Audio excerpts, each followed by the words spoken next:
26শে বিধানসভা নির্বাচন যখন আসন্ন তখন শুভেন্দু অধিকারীর গলায় পাটিগণিত 46-এর পাটিগণিত। তিনি বলছেন এর আগে বিধানসভা নির্বাচনে পূর্ব মেদিনীপুরে যাওয়া হয়েছিল, এবার কিন্তু গোটা রাজ্য জুড়ে সেটাই করবে বিজেপি।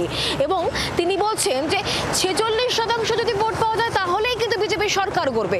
কাথির বিজয় সম্মেলনী অনুষ্ঠান থেকে এই বক্তব্যই পেশ করছেন রাজ্যের বিরোধী দলনেতা শুভেন্দু অধিকারী।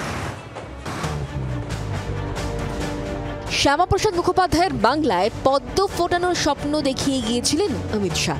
সেই স্বপ্ন পূরণ করতে এবার নিজের জেলা পূর্ব মেদিনীপুরকেই মডেল হিসাবে তুলে ধরলেন শুভেন্দু অধিকারী।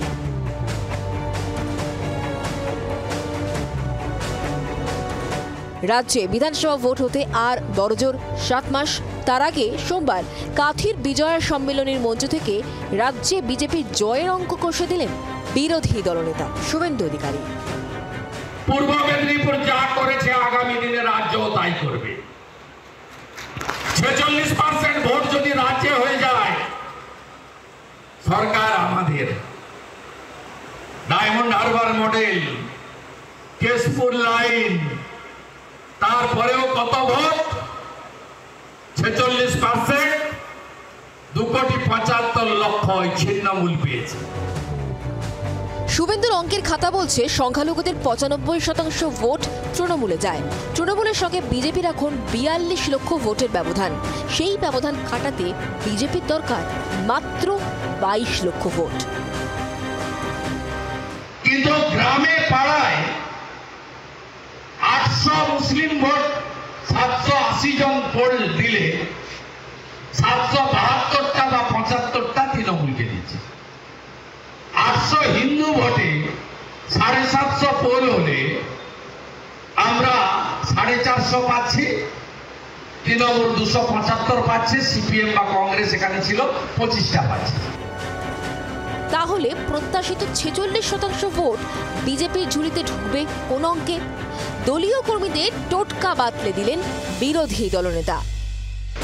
হিন্দুদেরকে এক করতে হবে। যে হিন্দু পরিবারগুলো আমাদের ভোট দিচ্ছে না, বুথ মিটিং করে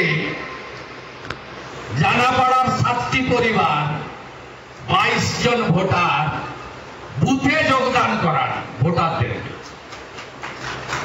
মমতা ব্যানার্জি বলে ধর্ম যার যার, উৎসব সবার। আর বিরোধী দলনেতা বলে ধর্ম যার যার, রক্ষা করার দায়িত্ব তার। তৃণমূলের বক্তব্য স্বপ্নের বিরিয়ানিতে ঘি ঢালছেন শুভেন্দু। কয়েক মাসে স্বপ্ন দুঃস্বপ্নে পরিণত হবে। ক্ষমতায় আসবেন না সেটা জানেন ভালো করে। আগে যে কটা সিট পেয়েছিলেন বা এখন যে কটা বিধায়ক আছে সব তো একে একে ছেড়ে গেছে, ওনার সঙ্গ ত্যাগ করেছে। এখন কটা আছে? 55টা আছে কিনা সন্দেহ। এবং সামনের দিনে 25টা থাকবে কিনা, 25টা বিধায়ক করতে পারবেন কিনা সেটা নিয়ে ভাবুন। আর নিজে কোথায় দাঁড়িয়ে জিতবেন সেটাও চিন্তা করুন। তবে এই প্রথম নয়, এর আগে একাধিকবার শুভেন্দু জানিয়েছেন রাজ্যে 5% ভোট বেশি পেলেই পদ্মের বৃত্ত পূরণ হবে।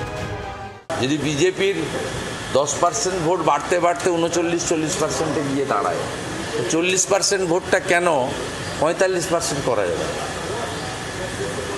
এটা তো স্বাভাবিকভাবেই সকলেই ইন্টারেস্টেড। রাজ্যে এসআইআর হলে 1 কোটি অবৈধ নাম বাদ যাবে বলে রাজ্য বিজেপি নেতৃত্বের দাবি। সেই অঙ্কেও কি বিজেপির ভোট 46% পৌঁছতে পারবে, নাকি শুভেন্দুর সাধের 5%ই ফের পদ্মের কাটা হয়ে উঠবে? ফল না বেরোনো পর্যন্ত এই চর্চা জারি থাকবে। ব্যুরো রিপোর্ট, জি24 ঘন্টা। বাংলার আওয়াজ, বাঙালির আবেগ, জি24 ঘন্টা।